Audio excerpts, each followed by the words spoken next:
$400 for a one-bedroom apartment in downtown Boston. That's all I paid. I should have known it was too good to be true. Last night I found her diary, torn pages, faded ink, and a chilling confession. I've claimed 17 souls in this building, but I need just one more to break my curse. One who will promise to love me forever. I'm writing this from my friend's couch, still trembling from what happened in apartment 17. Let me tell you about Rachel, my neighbor who wasn't quite human, and how a simple Valentine's Day promise turned into a nightmare I may never escape. My name is Ethan, and just 15 days ago I came to Boston looking for a job after quitting my previous work. For the first week in Boston, I stayed at my friend's house, but when I found an incredibly subsidized rental apartment on the internet, I didn't hesitate to grab it. Just $400 a month. What a deal. The next day, I bid farewell to my friend and his family, thanking them for letting me stay for a week. Lisa even handed me a lunchbox for dinner. I took all my belongings and left for my new apartment. When I reached my rental house, I noticed the building was located in a very isolated area. Looking at the building's condition, I understood why the rent was so cheap. Since I didn't have much money and hadn't cleared any job interviews yet, I thought staying in this apartment for at least a month would be wise. I quickly reached my apartment, but before I could open my door, I noticed a girl in the corridor behind me. She was standing in the darkness watching me. It was so dark in the back of the corridor that it was impossible for me to see her face, so I just stood there looking back at her. I felt a bit uneasy, but thought, well, at least the neighbors are friendly. The next day, when I was leaving for my interview, I noticed a rose and a piece of paper outside my door. I picked up the paper and saw it read, "Beautiful rose for a new neighbor." A smile crossed my face, thinking it must be that girl from last night. That evening, when I returned home, I was very happy. Finally, I had cleared my job interview, and they asked me to join the office tomorrow itself. Along with essential household items, I had also bought a thank you gift, a chocolate for my neighbor girl. The next morning was my first day at the office, but I was running late. As I left my apartment, I found another paper on the ground. I didn't have time to read it, so I put it in my pocket and rushed to the office. Finally, at home, I sat on my bed and read the letter carefully. In it, my neighbor had proposed to me for the upcoming Valentine's Day. She wrote that her heart skipped a beat the first time she saw me. The next morning, I found a teddy bear at my door. That day, too, I tried to meet my neighbor. But even after knocking repeatedly, I got no response. Later that day, I received a Facebook notification, a friend request from a girl named Rachel. As soon as I accepted the request, Rachel messaged me, "Hey neighbor, I love all the sweet chocolates that you left. My new office friend Alex asked me to stay at his place for Saturday and Sunday. Come stay at my place for 2 days. We 4 friends will have lots of fun. Larry and Nathan are also ready." I thought it was a good opportunity to get to know my new office friends better, so I agreed. On Monday, February 14th, I went straight to the office with my friends. In the evening, Alex asked me, "Hey Ethan, looks like you're single like us 3. No plans for Valentine's Day?" Suddenly, I remembered Rachel. Having finished my work, I said goodbye to my friends and rushed home. Before entering my house, I went to Rachel's door and started knocking. I heard a girl crying inside. Standing outside her apartment, I said, "Rachel, I'm sorry. I know I promised to spend Valentine's Day with you, but I really forgot it was today." Then I heard a voice from inside. "Ethan, I'm very angry. You ruined my Valentine's week." When I asked about the Valentine's week, Rachel explained how she had given me a rose on Rose Day, a letter on Propose Day, then chocolate, then a teddy bear. She complained about my disappearance for the past few days. Just then, the door suddenly opened and out came the most terrifying-looking girl I had ever seen.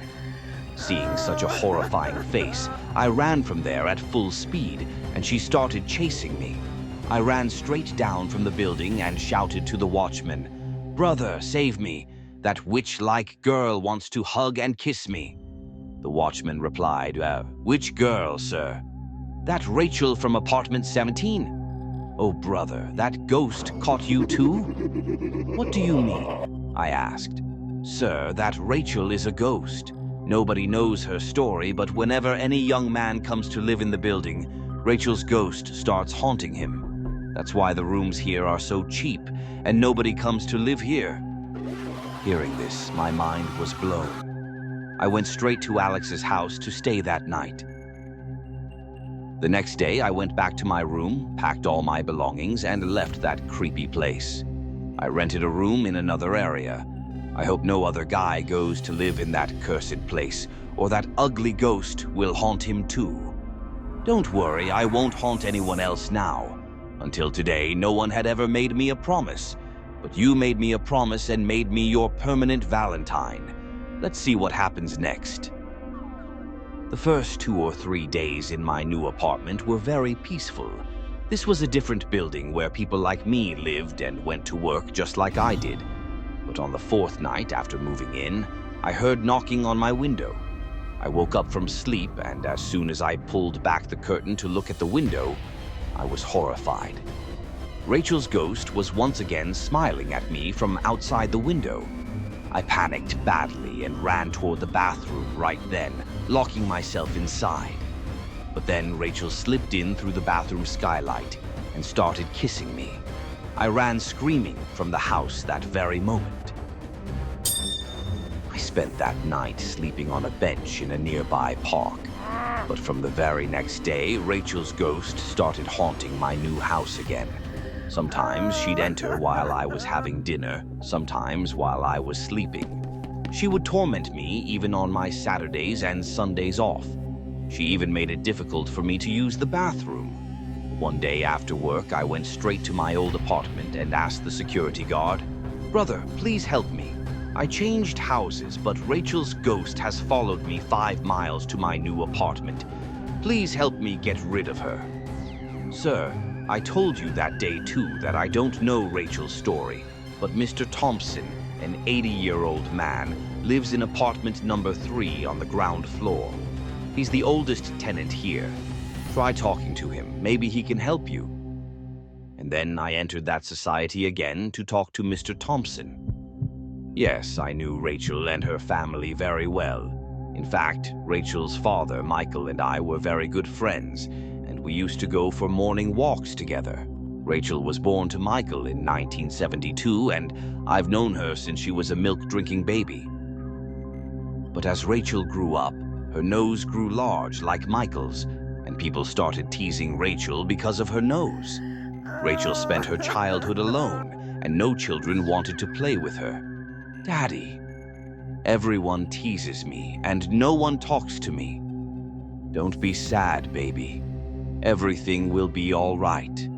Childhood passed and youth came. When Rachel was 20, she fell for a boy in college. When Rachel confessed her love to that boy on Valentine's Day, he humiliated her in front of the entire college. After that day, Rachel fell into deep depression, and one day she was found dead in her own home. Rachel had taken poison and ended her life. It was very difficult for Michael and his wife to bear this loss, and one day they quietly left this society. Since that day, supernatural occurrences began in this society. People started seeing Rachel's ghost wandering here and there, and sometimes late at night, people would hear crying sounds from her house. Because of these incidents, gradually everyone except 2 or 4 people left this colony. Today, this apartment is more like ruins, and the builder rents these houses at cheap rates. But still, very few people come to live here.